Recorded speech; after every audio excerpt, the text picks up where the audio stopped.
think this is one of the largest gathering of diplomats, probably outside Delhi. And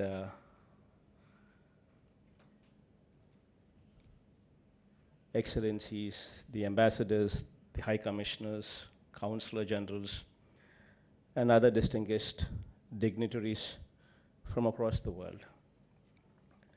Representatives from Mongolia, Australia, Austria, Bangladesh, Bulgaria, Canada, Egypt, Estonia, Georgia, Indonesia, Japan, and the list goes on. I thank all of you for coming over here, and I welcome you, all of you, as well. More than 30 countries, more than 50 representatives, 16 ambassadors, all of them, I sincerely thank from the deepest of my heart. Today, I think this is one of the one of the unique initiative what is being started over here. And the sincere thanks to central government for actually coming forward to make this a reality.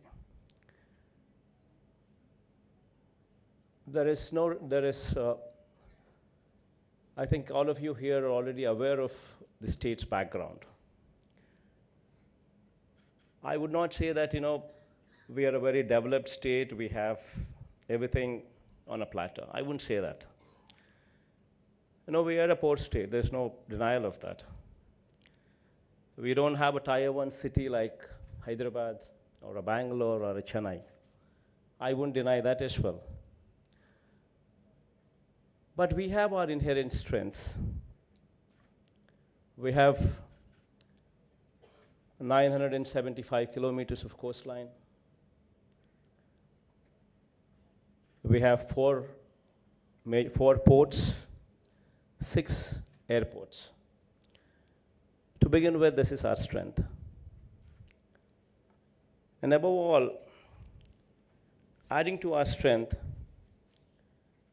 I'd like to speak a few words about the governance.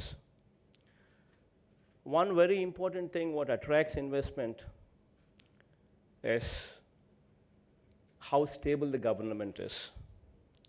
And I can take pride in telling you that an overwhelming mandate was given to us.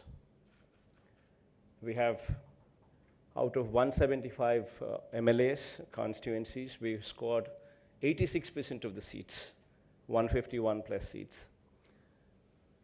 And as far as the parliamentarians are concerned, we are also proud to say that we are the 4th largest party in the country in number of parliament seats.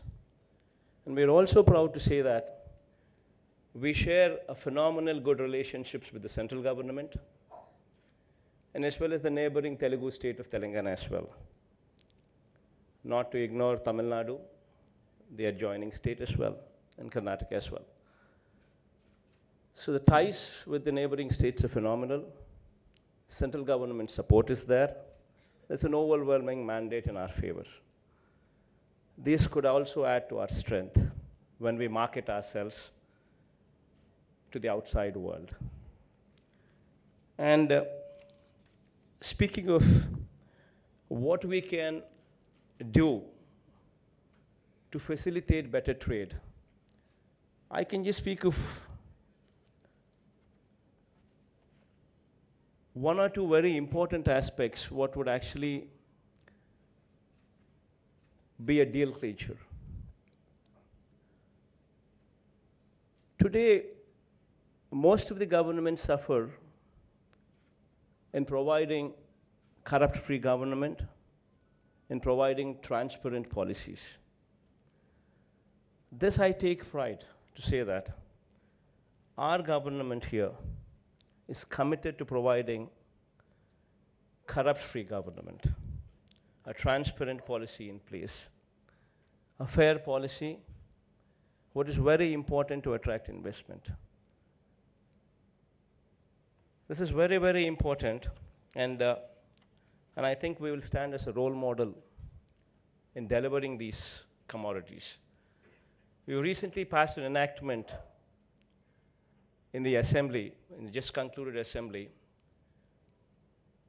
and this enactment is the first in the country, and I think it will set a new standard for the country as well in bringing about transparency at the highest level in every transaction what takes place in Andhra Pradesh. And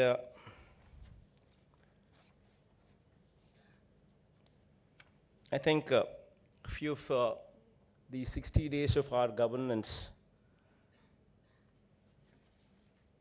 once you want to speak about the 60 days of our governance so far,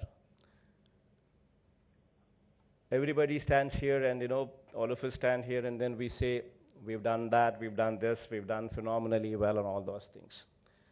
But I think most of them here also are aware of reading the newspapers, reading in the news, also aware of, few of the revolutionary decisions that we've taken also, what probably are slightly controversial also.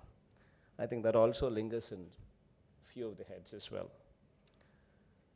This also, I think I should address these things in order to give you confidence, because otherwise there's no point. Everything what we do should have honesty. Everything what we ought to do should have commitment. I think sincerity and commitment and honesty, these are the things what actually drive anybody to come and have faith in us. If we do not deliver those, then there is no commitment, there is no faith, there is no honesty. Then you will have no takers.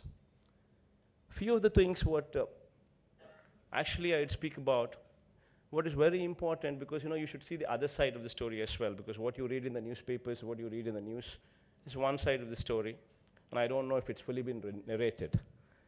The other side of the story also, I think I'll just bring forth on two important aspects. One aspect is we've recently made a decision to renegotiate on the power purchase agreements, especially these high rate power purchase agreements. It's probably slightly controversial when it comes to speaking of a state to do something like that.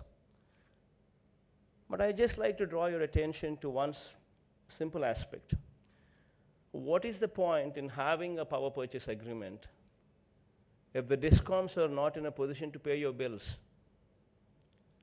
By the time I got into the Chief Minister's post 2 months before, it's only been 2 months since I got into this into this place that I am in. And by the time I had come here and I had taken a review of the DISCOMs, the electricity position there, the DISCOM's position, the officers told me that we had 20,000 crores of arrears. 20,000 crores of pending bills, arrears. The government was not paying bills for the past one year to 1.5 years. Then what is the point in having these PPAs? Will it add any value? Number one, it doesn't add any value. The DISCOMs are already crumbling. So what do? If we are to be sincere about our cause, if we are to do something about it, we need to do something about it, even though they are slightly controversial. So what we did was, we need to give a win-win formula for everybody. We are trying to renegotiate. I do agree that there are international communities there are banks there, and we need to give them confidence as well while we renegotiate. So we're coming out with a win-win formula policy as well, where we're bringing them the reality, saying that DISCOMs do not work like that, they cannot function like this when the revenues are lower and cost of procurement is far higher. Then no DISCOM can ever function. And the only way we can do this is to bring a sustainable model where the rates come down, where probably investment could be treated as debt with a soft loan. These kind of innovative policies, if we don't come out with, there'll be nothing left of us to offer anybody anything. And also another important thing is, most of these subsidies, most of the income what comes to us comes from the industrial sector, because these are the people who actually pay up. We have a lot of cross-subsidy, what I think any government probably anywhere in the world would do to the farming community and to the other sectors. So these sectors do not pay much. They just cross-subsidy. The sectors what pay are the industry. And if our cost of procurement is high, then what do? We mark up something on that and then we sell to the industry. And if the industrial tariff is high, then how do we make ourselves competitive? How do we attract investments? So it's got to be a bold decision taken somewhere along the line where honesty is required, commitment is required, and sincerity is required. And that's what we did. This is the other side of our one of the controversial decisions what we took. Then there's another policy also, what might actually raise a few concerns if the full version of the story is not told to. And that is, we recently enacted 75% local reservations. This is also one, it all depends on how you look at it. When we speak of America also today, we have a situation there in America where the government there also is talking about local jobs. This is the situation what is prevalent all over the world. And today, any industry what comes up anywhere, it adds to pollution, whether it is small quantum or whether the quantum is large. It all depends on the factory that's coming up. But every industry, every factory what comes up adds a little bit to the pollution. And why would anybody give lands to them willingly if they have no hope of getting a job? But this is something what one should actually look at it in a very proactive way, that this is pro-industry. We need to give people hope that we welcome industry. Why would anybody welcome industry? When there is hope that you will get a job somewhere in that industry, that factory, that people would actually start welcoming that industry. People would actually want the factories to come, want the industries to come. So this should be treated as a proactive step, wherein we would actually welcome. Then the other issue is, what about the talent? What about the skills? That would probably be one of the questions what anybody would ask. And here we have a clear-cut policy in place. Before the industry is set up, before the groundbreaking ceremony takes place, you give us the list of what is the qualification that you're looking at.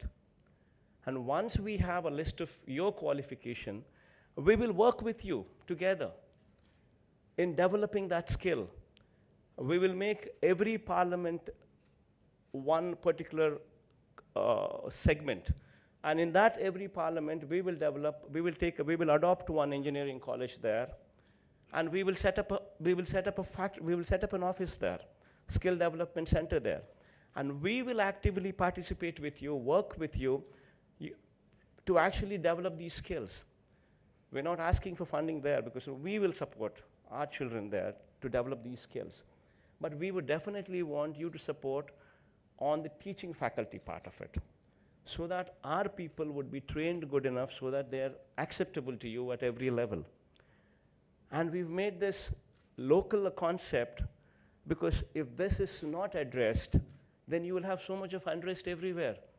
What is the point in coming and setting up a factory there if people are not going to support the version? There is so much of unrest actually taking place everywhere. If my state is not an exception, every state in the country is also having this difficulty. So it's very important that these needs are met with. So the other side of a controversial decision would also have to be looked in a very proactive way. So these are the two things what we actually took in these 60 days. While we've taken the third step is to actually call on you today, take the initiative today to explain ourselves that this is the reason that we've done this. And there is sincerity in this, and we require your cooperation and support in every way. This is reality. Yes, what Andhra Pradesh can offer you? Well, these are the issues. What I think, what I'd be just taking a few more minutes to just explain to you. You know, what we can offer you is we have a big coastline, 970 kilometers an odd coastline. We have 4 ports, as I've spoken earlier. We have 13 districts, out of which 6 districts have already have an airport. We're going to enhance these ports. By the end of these 5 years, we will actually be coming up with 4 more ports. So that would make basically 8 ports.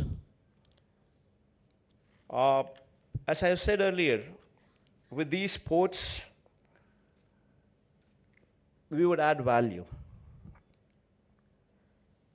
What we can offer is what Andhra Pradesh needs, I would say. Aqua products, I think, Harish and I just spoke some time back about the blue economy and what kind of aqua exports we have. What kind of, and he also spoke about the rice bowl for the country being from here. But what we are lagging also, I would just speak about it, where we need your support and where we need your help, is to come up with, build standards for global markets. This is something what we need your help on. We manufacture products, but are they to the global standards? That is something where we need your help. We also want these gaps, good agricultural practices, the global standards.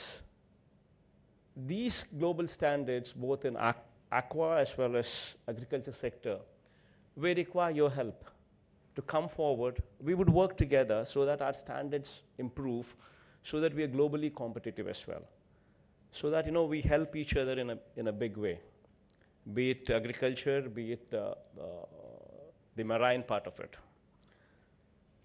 Productivity is one other area where we have ample land. But I was just discussing with Harish the other day, and these are the things what needs improvement. For instance, we have coffee, where per acre yield in coffee of ours is 250 kgs. And in Vietnam, I was told, is 7 to 8 tons, 7,000 kgs to 8,000 kgs is what I was told. These kind of innovative practices to improve productivity and yield, this would be something what we would also love to collaborate on. And then we have opportunities exist in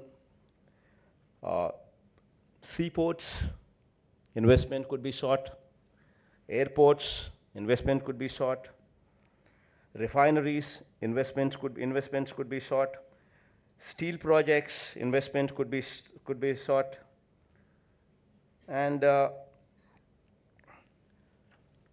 water management investment could be sought. Mobilization of financial resources for the state would be one important area where we could come along in a very big way. Projects such as interlinking of rivers. We have a situation where we are the fag end state, we are the tail end state. So we have a situation where interlinking of rivers is a very essential part to stabilize this agrarian economy. We have a situation where we need your help there to interlink Godavari to Krishna, to stabilize the water needs there, where both of us can come together in a very big way. We need clean drinking water, where both of us can come together in a very big way. We're also wanting to bring about green revolution, where we want to actually scrap the diesel buses, the public transport system of diesel, and get into electrical buses in a very big way. So this could also be an opportunity where both of us, all of us could come together in a very big way. Food processing, research universities, airports and seaports I've just mentioned earlier. Metro rail also in Visakhapatnam is something what is being seriously contemplated. That could also be an area where we could come, where we could work together in a very big way. Of course, Vijayawada and Guntur also, metro rail also, is a proposal that we have in mind. And also support for our innovative welfare schemes. You know, what we are contemplating, you know, people of the state have given this kind of mandate, what was never experienced in our state. And to be very sincere, this kind of mandate has come because people's expectations are so high. And we have a situation where we need a lot of welfare schemes to also go by. Because, you know, our illiteracy rate, if you were to speak about, if country's illiteracy rate is 26%, our illiteracy rate is 33%. If gross enrollment ratio is to be spoken about, gross enrollment ratio is 18 years to 23 years, children who are being enrolled into the colleges, enrolled into the universities, into the colleges. If those rates were to be spoken about, and we usually compare our economy with BRICS, if that were to be compared, Russia would speak about an enrollment, gross enrollment ratio of 81%, China would speak about 48%, Brazil would speak about 50%, whereas our enrollment ratio is only 25%. So these are the areas where, you know, we could actually work together in a very big way in improving our society, in bringing into focus, as I've recently spoken about, agrarian situation. We are basically an agrarian community with 62% of our population totally dependent only on agriculture, where there are a lot of good schemes that the state government is thought about to improve the life situation of the farmers, of the ryots, where help would be solicited. A modernization of schools, modernization of hospitals, to everything else, where countries who could play a big role in coming together to help us in a very big way. So all these opportunities, all these things what I think I've spoken in depth. All what I'd like to say is, while I just spoke about the narratives, what my state could offer and what my state is all about, all what I can say now is, I thank you all for coming over here, and with sincerity at utmost level, I say that we are committed to working with you with all sincerity, and you have an honest government, and you have a very proactive team, and we would definitely mark on transparency and corruption-free government at highest level to give you some confidence to that extent. And I think once after me, I think you'd have presentations from 6 presentations would come through. Our Chief Secretary would present on the development agenda, and the other principal secretaries would speak about industry and investment, social welfare programs, Navaratnalu that we boast about, health, tourism, Buddhist, and animal husbandry and fisheries.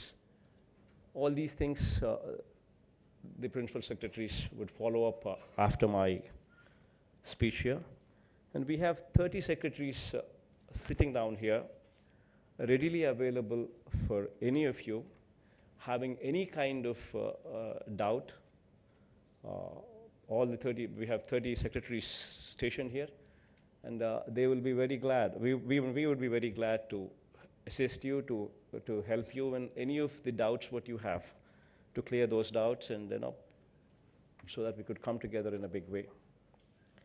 And I thank you all once again for coming over here with all sincerity.